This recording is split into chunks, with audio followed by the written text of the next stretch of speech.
Reimagining space for the flexible future. So we had fun during our prep. It's funny when you meet people, right, for the first time after doing the intros on Teams or Zoom, and you're like, huh, you didn't tell me about your surgery.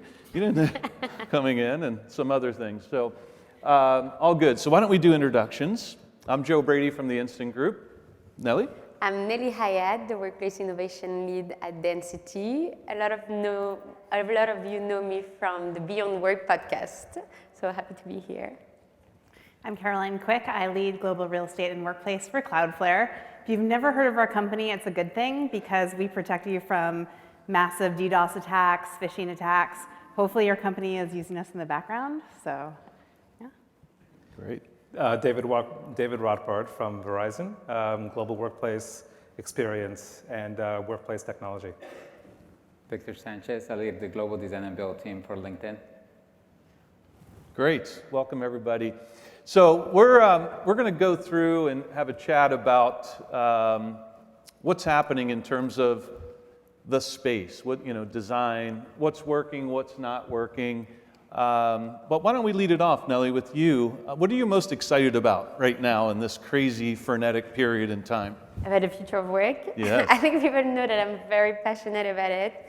And it's very personal, because when I started my career, what I saw was that people were suffering at work, and they were just waiting for the happy hour. And I was in my early 20s, and I was like, that's it forever. I'm just gonna wait for the happy hours, 8 hours or 9 hours per day. That's what I'm gonna wait for. And then years later, I moved to the Silicon Valley, and it was like, people love their job, they love their manager, they love their offices. I was like, oh, I need to bring this out into the world. And so I started designing offices with this ambition that the walls would create that love for work. Very quickly, I stopped being naive and I realized it's not just the walls that create it. And this is why I'm very passionate about the future of work, because now we can deconstruct how we create love for work through walls, through furniture, through team rituals and collaboration. And yeah, I'm excited that the next generation will think that it was crazy to ever hate your job or suffer at work. That's my ideal. I love it. Sorry not to riff on the love thing, but no, that's fantastic. Caroline, how about you? So I think that everyone in this room can probably agree, especially I think there's a high percentage of people who work at tech companies here. And historically, our realm of real estate and workplace has been insanely slow to innovate. And I know we've been trying so hard from the sidelines and even from the foreground in our companies to push the needle to really help the company think differently and invest in creating something new and different. Unfortunately, it took us a pandemic to get here, but the huge benefit is that we finally have this moment of time to really take the bull by the horn and make a huge change in our spaces. And so I'm incredibly excited that we're finally at this moment and so many people are really starting to rethink the purpose of space and how we come together. Very cool. David? Yeah, I think similar to what Caroline said, I mean, the pandemic's been amazing. Terrible from a health perspective, but it's been an incredible spotlight on what we do in workplace, and I feel like we've operated in the background. The space has just been kind of a function to enable work, and the pandemic has really turned what we do on its head, maybe even 2 or 3 times, where we've been constantly in this rethinking about the workspace and what kind of a function and how it enables different types of work streams. And it's really an opportunity for us workplace professionals to innovate and to really reformat how we think about the workplace. Good stuff. Victor? Caroline sat behind me on the plane, and we were both at the same time kind of getting ready for this panel. And so she had a perfect view of my answers. So yeah, so I'm sure she got some good notes from my laptop. But yeah, so 3 things that I'm excited about. One is I think that this is one of the most consequential inflection points the industry has seen in the recent history. And And I'm excited for that, mainly because I think we're now aligning the purpose of the office space, the physical space, with what it needs to do. And I feel like before there's so many influences kind of driving what the design needed to be, what the office needed to be. I think now we're really aligning that with what it needs to do. The second thing I'm excited about is the speed and quality of innovation in the industry. It's just incredible the amount of change that we are being forced to enact, and so fast. The third one is the collaboration that is happening across the industry. It's like everyone is willing to share how they're trying to solve the problems, and we've seen that in the last 3 years, and I'm excited for that. And I think that is like kind of the collective industry is helping to kind of design for the future.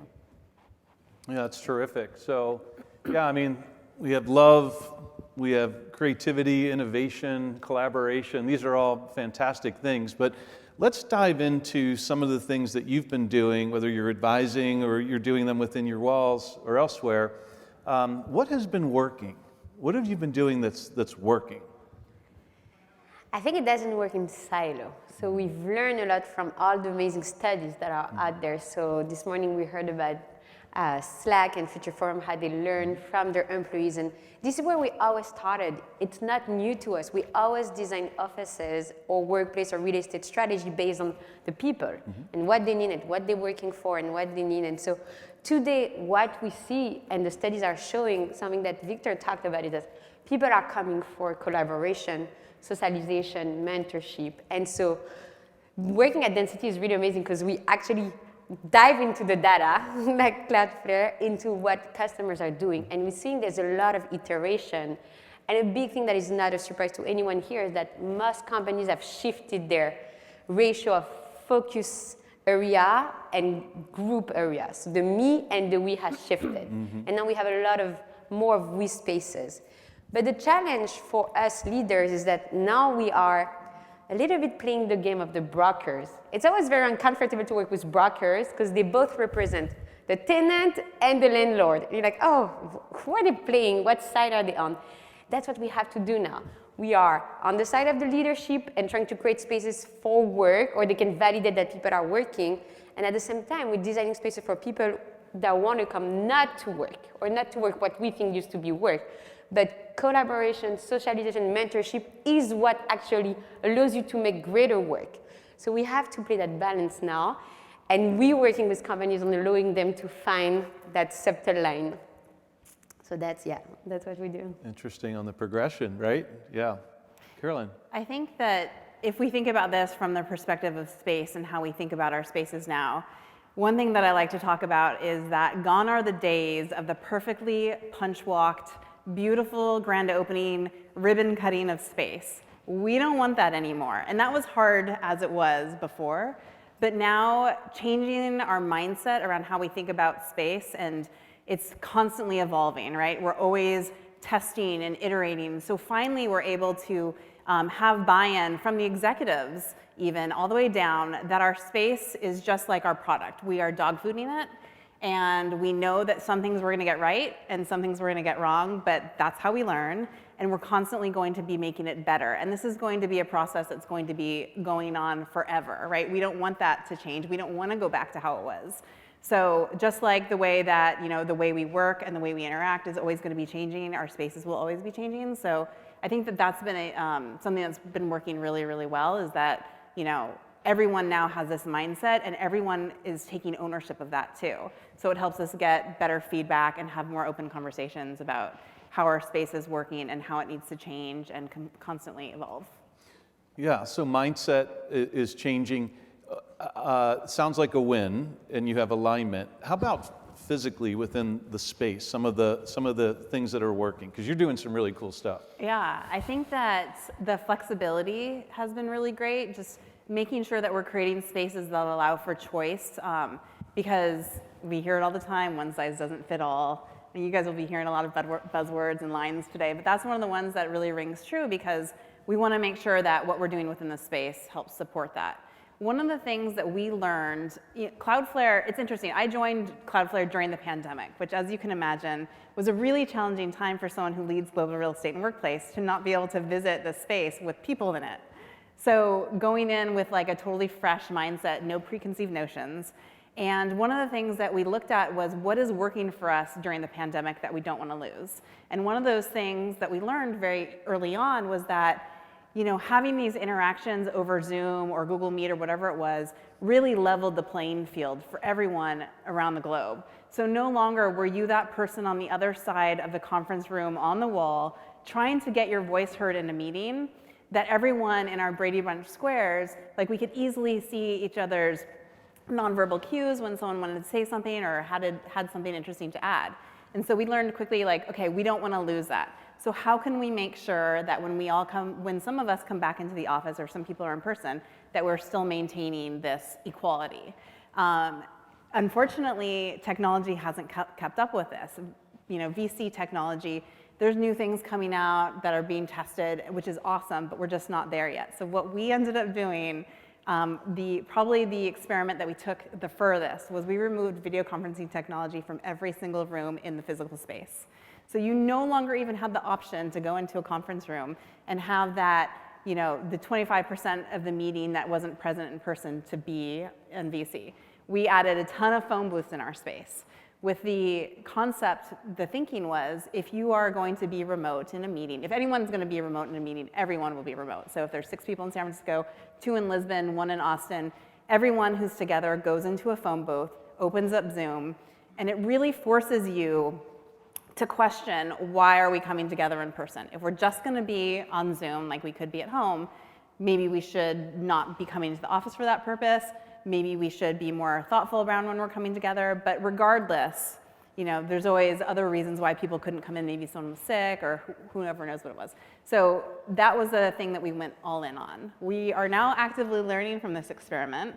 And the thing that I often say is, we're at that point in time where if we're going to experiment, go all in. Go as far as you can from this experiment because you can't, it's hard to go further, but you can pull back from it. So right now we're kind of learning, okay, so what's our next stage of this experiment and how are we going to move it forward? So that's been interesting. Always lots of frustrations with technology working or not working, and so you just pulled it all out.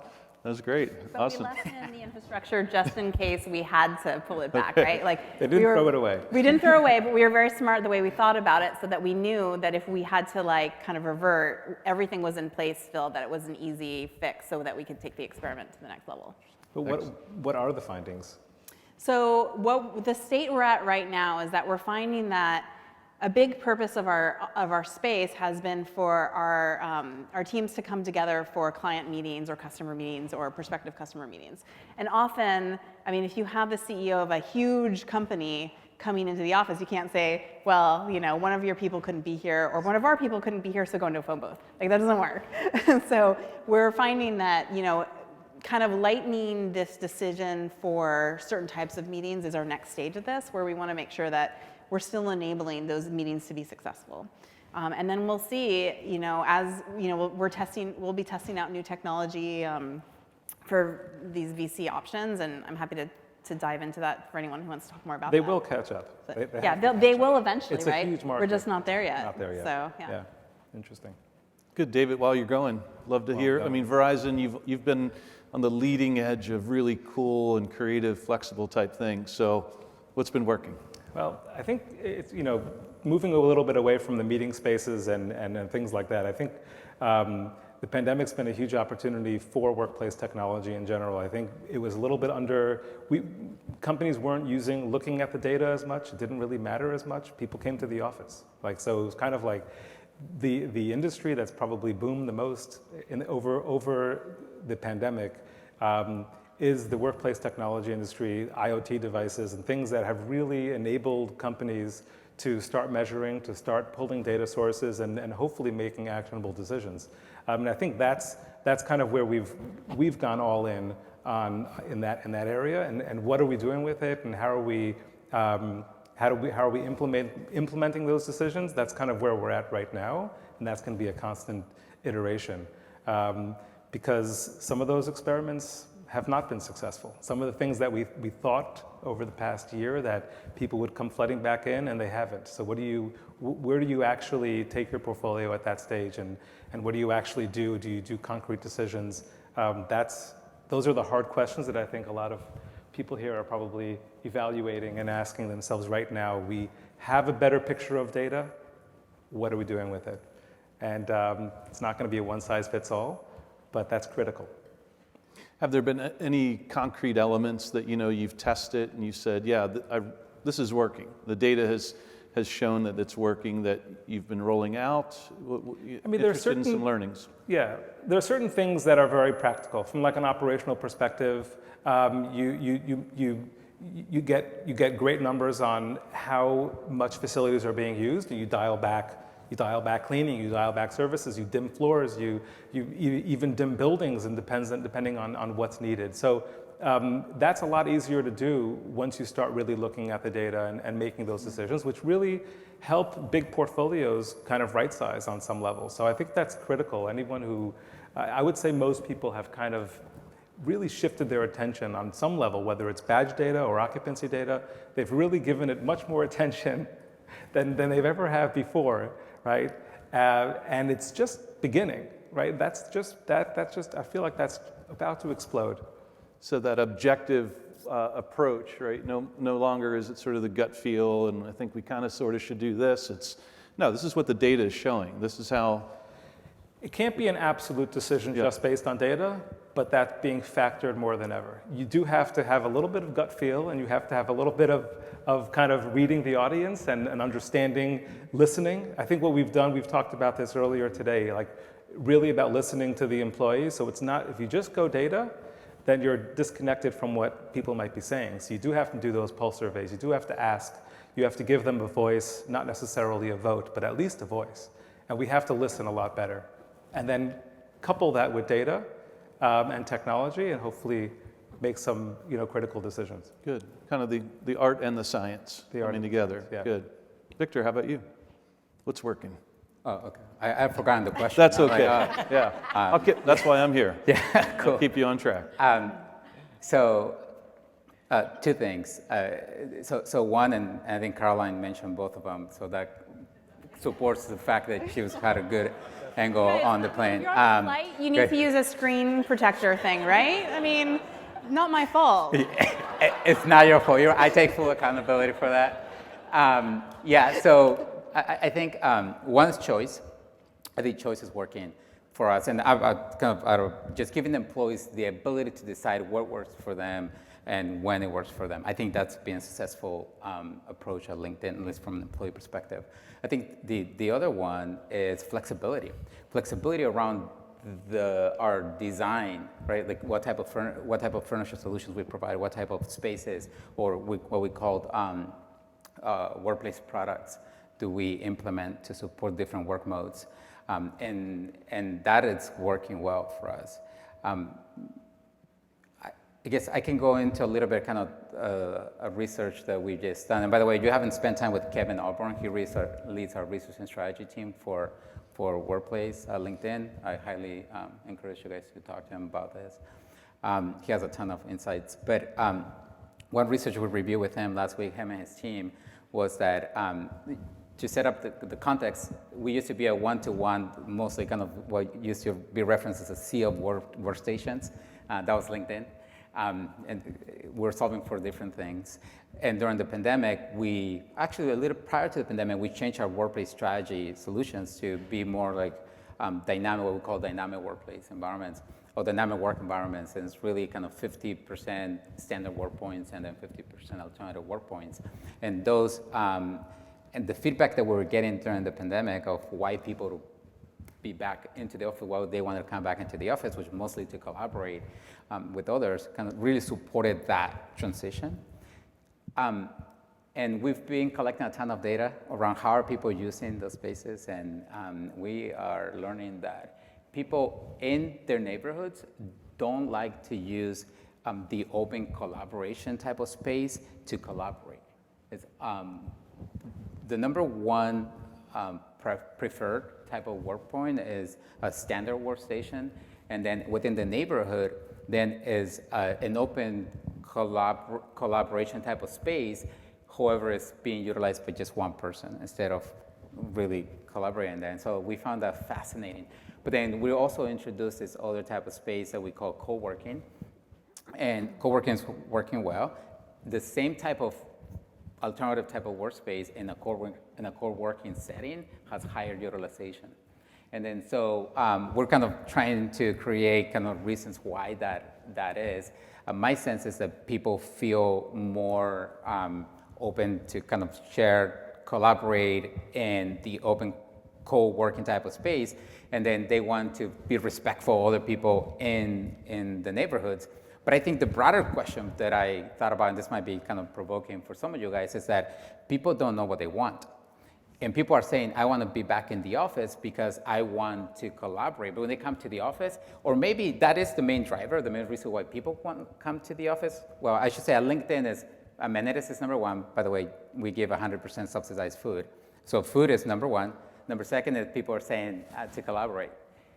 And maybe that's what gets them up and into the office. Once in the office, they're probably doing some of that, but not all day. Like they spend a lot more time doing heads down type of work at their workstation. So that's a fascinating finding. I think what you're describing is really people come to the office not just to collaborate, but to even do focus work around other people. Mm-hmm. Right? You kind of we have this notion that focus work needs to be in a box or at home. And maybe some focus work, but people actually like being in a social environment, but not necessarily socializing. And they're productive. I mean, some of us are productive listening to music. Some of us just need complete silence. So I think I'm not surprised by those findings, to be honest, that people go to the office to work around other people and do focus work. Yeah. And by the way, that's interesting. I don't know if I was surprised by it or not, but I think it's an interesting. What I walked away with is like we tend to be, as an industry, we tend to go to one spectrum, right? We saw a presentation earlier today where it's fully flexible, open, everything's collaboration. And then prior to the pandemic, at least for us, everything was like heads down type of. So I think it's somewhere in the middle. I think we're gonna find out that as things start to become more kind of steady state, we're gonna find out that there's the right solution is somewhere in the middle. Yeah, that's good. Victor, I want to stay with you. So this way you can actually get your thoughts out, and Caroline's not going to riff on them. So you'll get credit. Okay, credit for that. Right. Microsoft released some research last month, and they interviewed 22,000 senior executives and knowledge workers. And what came out of that research was that 87% of the bosses said they don't trust flexible, and 85% of the employees were like, hey, this is kind of working really well, right? So little disconnect happening at senior leadership. And the chairman of our company is on a number of different boards, and one thing he shared with us is this is the very first time that he could remember, 40 years, where the idea of workspace and work and office and the built environment actually elevated up to the board level, right? Quite interesting.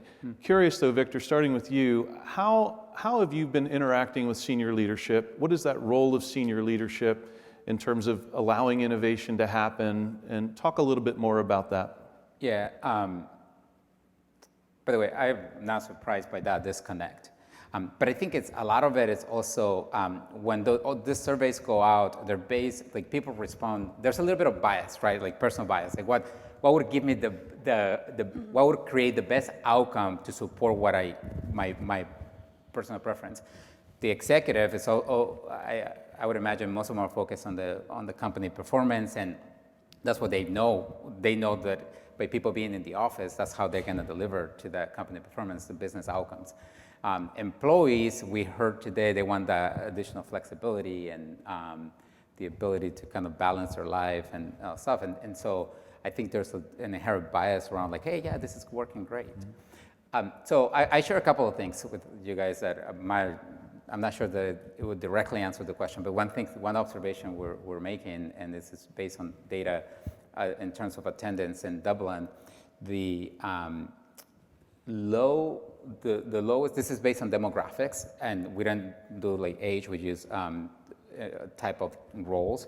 The lowest people that are new in careers, based on their titles, will come to the office more frequently. The middle management, less so, and then the executives, more, they would come back into the office as well.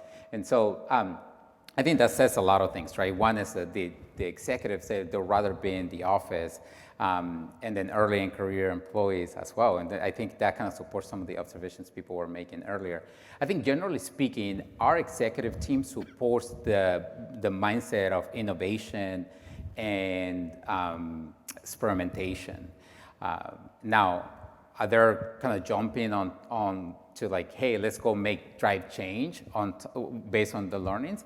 Not necessarily, but they're supportive. They're supportive of us continuing to push the limits on that and being data driven that is supported by innovation. Okay, good. David, how about you?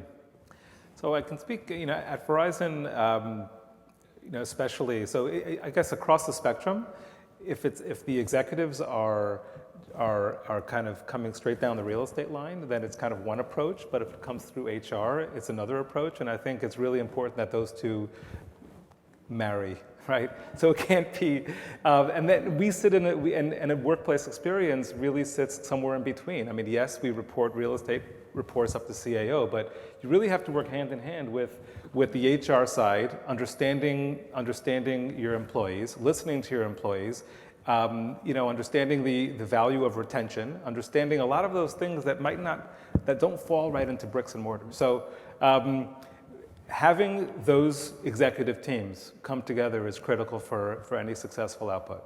Have you seen a structural change in your organization over the last 2-3 years around that? The whole idea of HR, IT, real estate, corporate real estate all coming together? I think the pandemic, less than a structural change, I think it's forced more collaboration. And the companies that haven't figured that out are probably having a much harder time with retention and bringing people in and having an elevated workplace experience. So Victor, you said that senior management was supportive, but then when you wanted to bring forth the data that would suggest change, they weren't necessarily supporting it. Is that correct? Did I hear you right? Or can you then get capital to make changes that? Yeah, so I think there's two things. One is at a workplace kind of level, I guess depending on where the capital decision is being made, right? So if at a workplace level, what we're doing is using the learnings to improve the next iteration of design. And they're highly supportive with that. At all levels, assuming that the capital has been approved.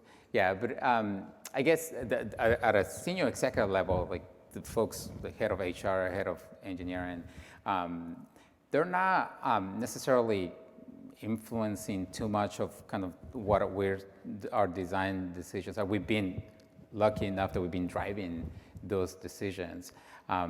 Now, in the future, that might change. They might want to get more involved, but I think that's where we might have a more holistic conversation around like, hey, yes, but here are the findings. This is based on the behaviors. Here's the data that is informing those design decisions. Thanks for clarifying that. Yep. Okay, Caroline, over to you. So just like what Victor said, no. So What a coincidence. I know, shocker. I did not look at your notes. We'll see about that. I use Cloudflare, so you wouldn't have been able to. Cloudflare was one of the companies, similar to a lot of yours, I'm sure, that it was the exception, not the rule, to be able to work from home before all of this happened. And I feel very fortunate that, one of the reasons why I joined was because our senior executive team wanted to see change. They knew that this was a huge opportunity, but they didn't know what that looked like and what was even possible. So one of the things that we did very early on in the pandemic, as the first thing after I joined, was actually leading a design challenge with several different architects. So instead of doing a regular RFP, it was a very interactive process where we also paid the architects for this time because we knew that we wanted them to really dedicate a lot of thought to this process. And invited the senior executives to these presentations where we told the architects, okay, money is no object. Here are the things we're trying to solve for. We want to maintain collaboration, we want to maintain experimentation, and we wanted to maintain mentorship in our spaces, because that's what we were having a hard time solving for during the pandemic. And we said, all right, budget is not an issue. What would you do? Like, what is the realm of crazy possibilities that you could do? And then show us another version where you kind of bring it down to earth, where it actually could be possible. And so going through this process really helps everyone see the realm of possibilities and get excited about what the potential was. And I think that was really helpful, because a lot of people who hadn't really taken the time or really thought about this, it was opening their eyes into okay, what is possible and what could we do here? So I think that really helped to rally support around some of the initiatives that we wanted to do. And then, it's been great, because in our all hands meetings, our CEO is often talking to, these experiments that we're running and how he sees it as beneficial and needs everyone to really give it a chance. Our executives are starting to talk more about when they're coming into the office, encouraging people to come and hang out with them and see them when they're there, and giving more visibility into that. So it's been, more than ever, the ability for the entire team to have full buy-in to try and make these things successful is really critical, and we've found that to be very helpful. And senior leadership is supporting that and enabling that? Yes, for sure. And so that also leads to really active conversations, right? In our senior management meetings, these are points of contention sometimes. Sometimes they're maybe not agreeing, but sometimes agreeing. So it's making it a very healthy conversation that maybe wasn't something that people were talking about before. Are you finding that the environment is fertile enough that you can, even though there's disagreement, you'll align and try something, even if there's some dissenting parties? Yeah, it's important. It's the same thing. Like you talk about, when you ship your product, you might have tried something that didn't work or that did work, and that's the key here. But the most important thing, and we always talk about this, is communication and being really transparent around what we're doing, our findings. Darren was talking about documentation and how important that is, and making sure that everyone has clear transparency, and that definitely rings true. Helpful. Nellie, how about you? Yes.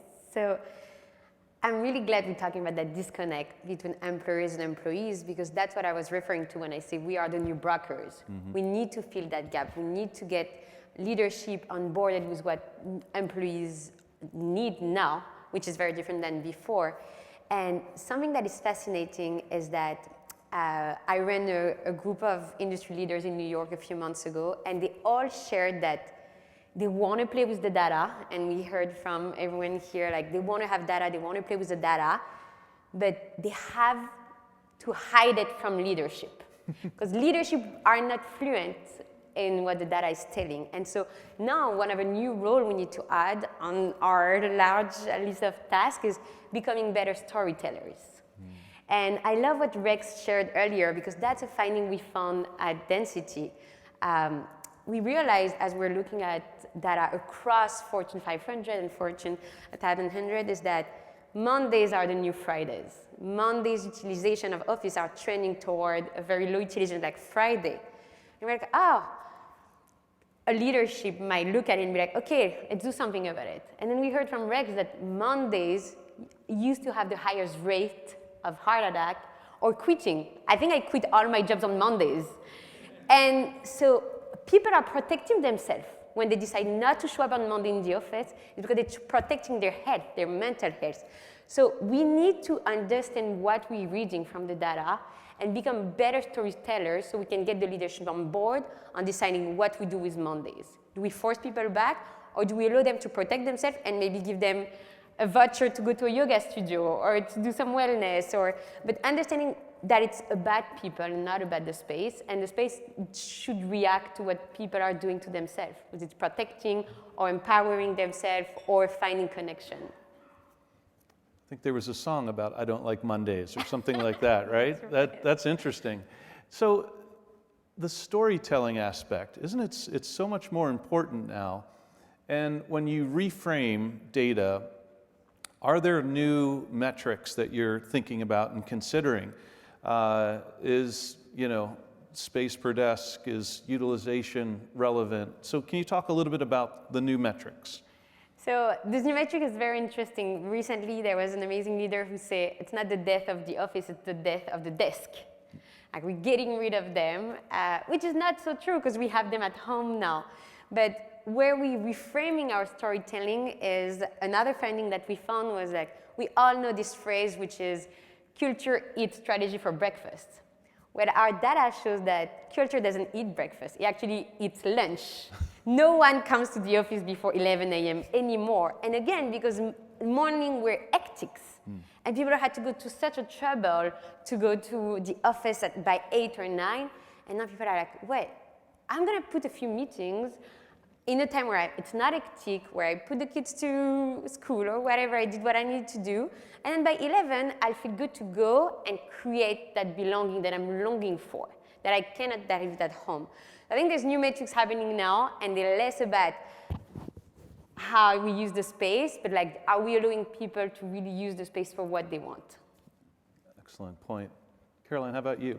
New metrics. Oh, that's a tough one. I mean, square foot per person, like, for those of us that are actually opening up new spaces in the next year or so, it's a really, really challenging question. And so I think that looking at, it's more purpose-built space, right? We're looking at much more purpose within the space and why people are coming together.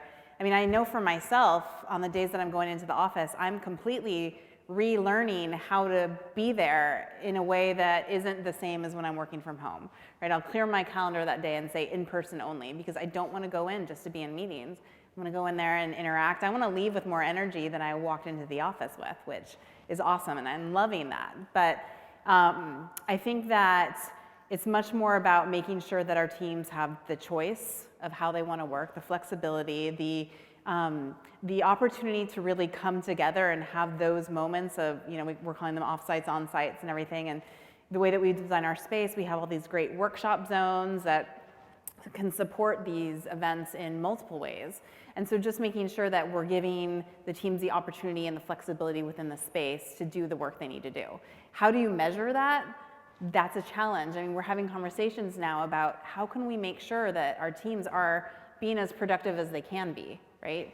How do you measure that? There's articles about the scary things of like, looking at calendars and keystroke logging and who are you interacting with. And I mean, that's a whole nother level, right? So it's really, I think that, we've heard about this earlier today and helping teams think differently about, one, how they're interacting with their teams in a hybrid way and how managers can be empowered to relearn how to manage in this environment. And then helping teams set very, identifiable goals that they're working towards. And that goes throughout the entire company. So I think it's not just a number anymore, right? We can't easily do that. So when you go to your broker and you say, I need space, and they say, how much? You're like, excellent question. Let's think about this. So, yeah. Got it. David, how about you? I think it's one of the hardest questions, to be honest, because you can have two people look at the same set of data and arrive at two completely different stories and tell completely different stories. That's where you really have to tell your own story, and you really have to listen to the people more. So looking at the metrics alone is really, really challenging. We find, for example, to Nellie's point, that people still love to come in for breakfast but leave before rush hour, right? They like to come in early and leave a little earlier, or do things like that. After they finish in-person meetings, they may get on the road a little earlier. So it's really understanding the story for your company, for your division, for your group, and those stories are not going to be the same. And the data might change also. The data might change seasonally. I think ultimately, there's going to be a fair amount of right sizing of portfolios based on the metrics, and we're just starting to see. We're just at that point where we're making decisions based on that data. So I think it's going to be very interesting. Wouldn't it be nice to have a return on happiness or, the thrive coefficient? Like, are our people thriving?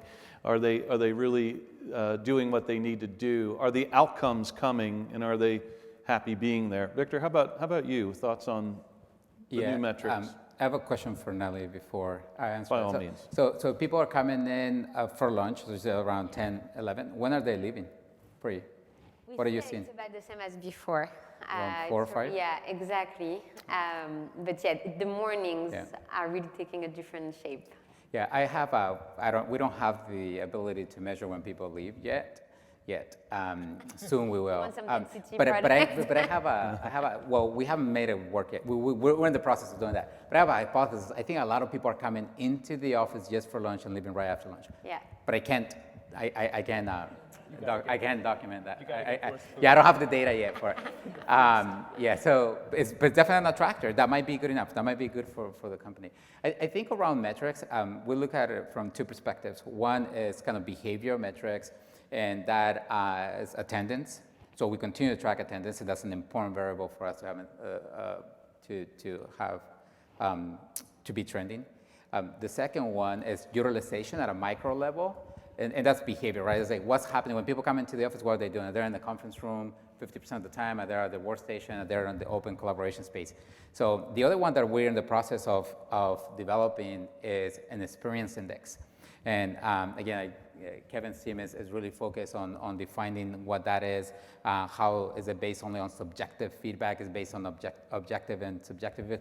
I'm excited. I'm sure there's going to be a ton of variables going into it. I'm sure there's going to be some statistical analysis to then be consistent, and then hopefully the output is going to be meaningful. So we're going to iterate on that. The second part that we look at is portfolio. Portfolio is capacity. So we're changing a little bit about how we're thinking about capacity to rationalize for some of these unknowns and all this stuff. Like right now we're using 85% of the total number of work points, number of seats. And then so at a portfolio level, we use that. We also use utilization, but it's attendance as a function of capacity.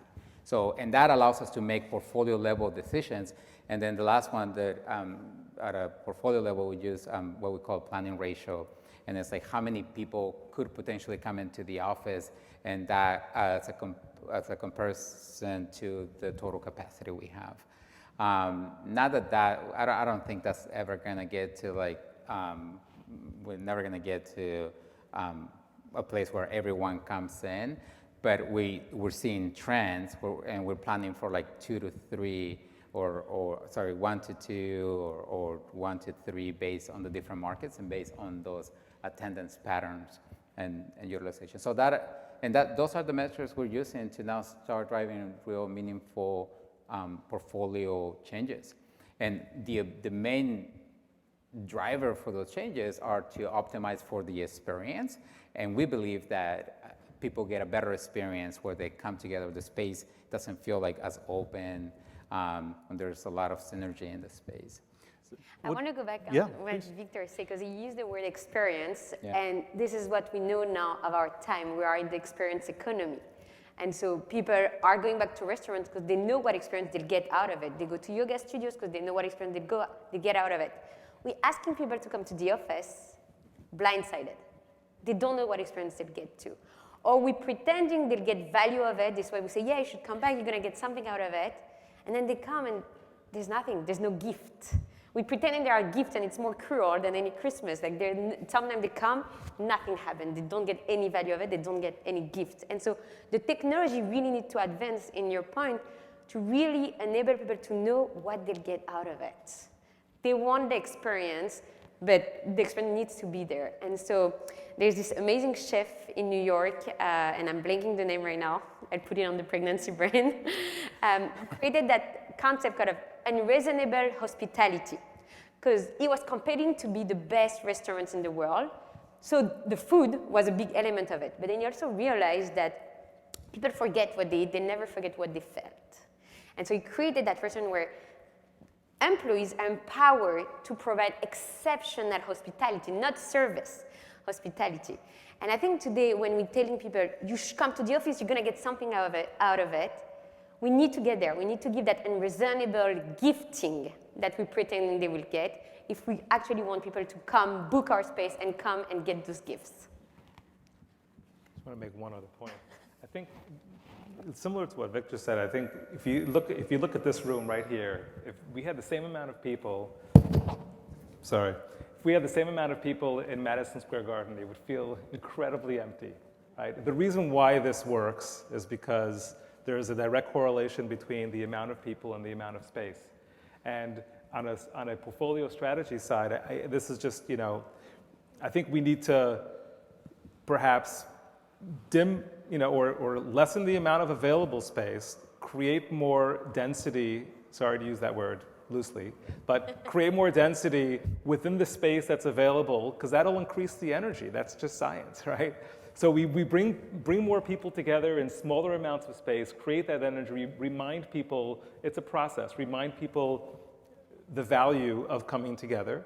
And this is coupled with creating moments that matter. This is not just a strategy play. You have to have the hospitality component. You have to have the intentional in-person value. But at the same time, on the portfolio side, if you keep that 1 million square foot campus open and try to pull people back, they'll be the only person in Madison Square Garden.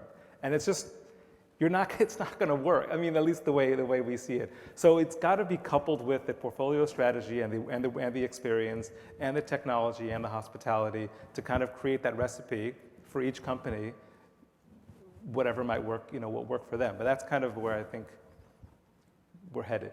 Yeah, this is very true. Yeah, and that observation is going to be really important, isn't it? And how we do that. How do we balance observation without being Big Brother? Because we're hearing an awful lot about that. You're checking on my keystrokes? Really? That's not cool. But we also know, and Victor, you talked about biases, bringing up behavioral economics and all of that fun stuff. And we know people lie. Like if you ask them to fill out a survey, how accurate is that versus what they actually do? Do you have a sense on that? I have no sense, and but I also, no, I all right, really let's don't. go to David, please. I have no sense. I'm sorry. But I also Acceptable. think that sometimes they don't intentionally lie, right? They just don't know. Like people, sometimes they do, sometimes, but it's other times it's like, I think this is how I'm gonna work. I think this is how I'm gonna behave, and I fundamentally believe that the space needs to support how people work. Right? And then so we need to have the ability to pivot, to change, to iterate, to solve how people actually work. And it's like we haven't seen it. We haven't seen how that's gonna play out. Like this is another phase. I think it's gonna continue to evolve and iterate. And now like this outlook on the global economy, that's gonna change some of the assumptions as well. And some of the inputs that are going into what we do, how fast do we iterate? Do we need to iterate now? Right. Or even like, that's gonna change the behaviors as well. I think that might attract some people to come into the office more frequently, or it might push some people away. And then we'll see kind of how that evolves. But I think net, we need to be looking at data, also kind of talk to like people that actually understand statistical analysis as they're doing that, and then identify some of the biases. But keep that in mind when you're making decisions too. Don't jump to conclusions right away and test some of those assumptions. Test it with other people that might have a deeper understanding of data analysis.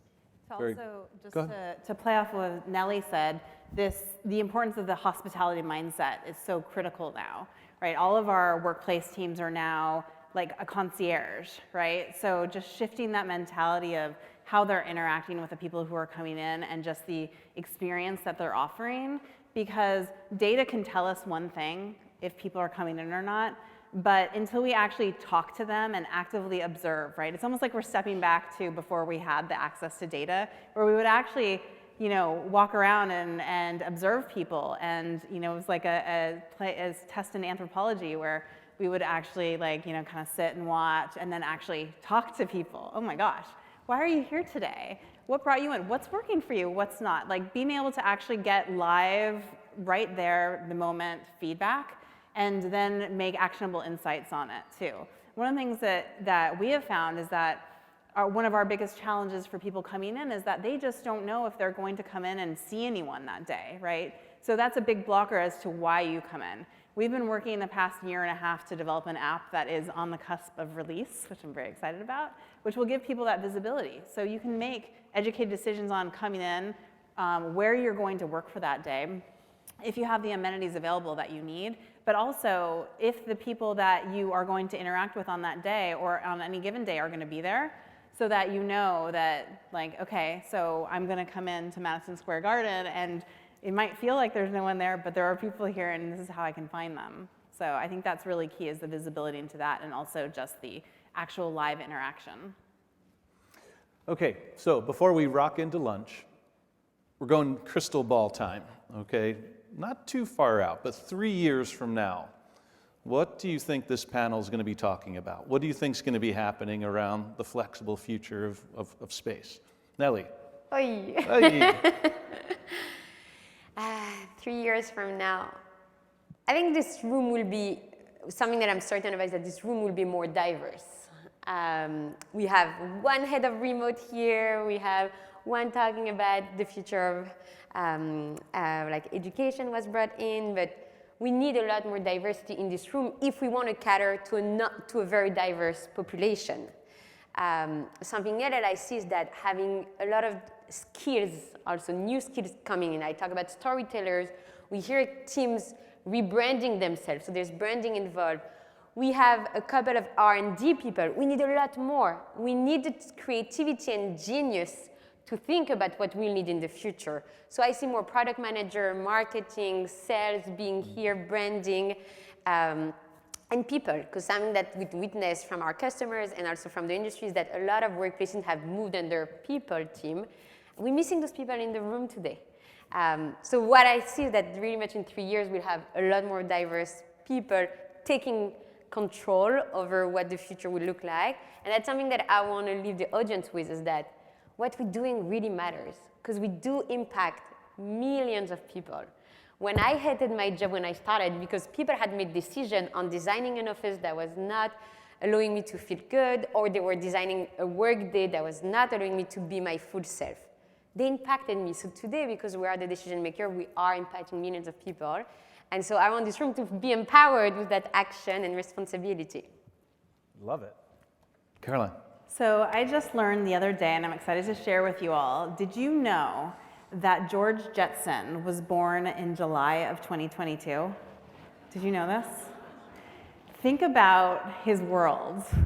We are going to have floating offices, we're going to have flying cars, and we're all going to have a robot named Rosie. I can't wait. I'm so excited. And to be able to like go through the machine that gets you dressed in the morning, it's going to be a good time in 3 years. Can't wait.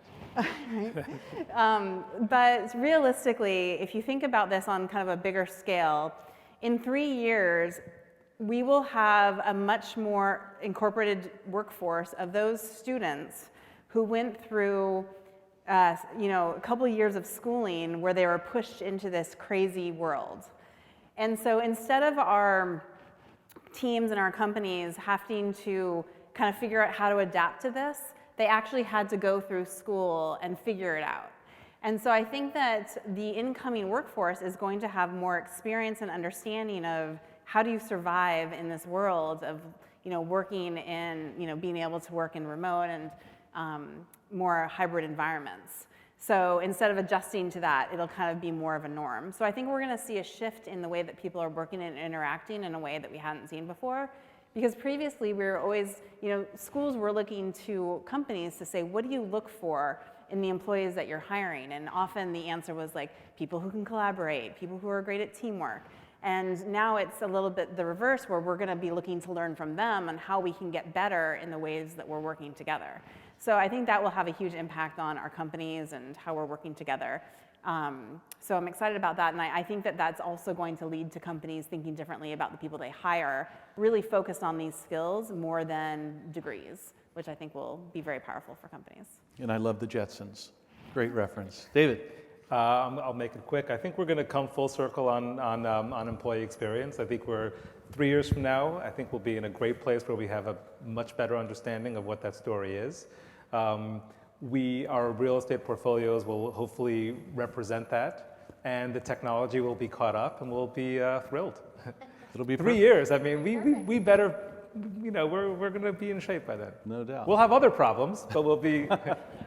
Victor. If the last 3 years is an indication or an input into predicting the next 3 years, I have no idea. I have no idea. But I think in a reality, I think we're going to have a better understanding about what the new steady state is. We're going to have a better understanding of who's coming to the office, why they're coming to the office, and when they're coming to the office. And I do think that we're going to have design by design incorporate flexibility into our solutions that would allow us to kind of support that, support the way people are going to be working in 3 years. Fantastic. I want to thank the panel. This was a great session. Thank you.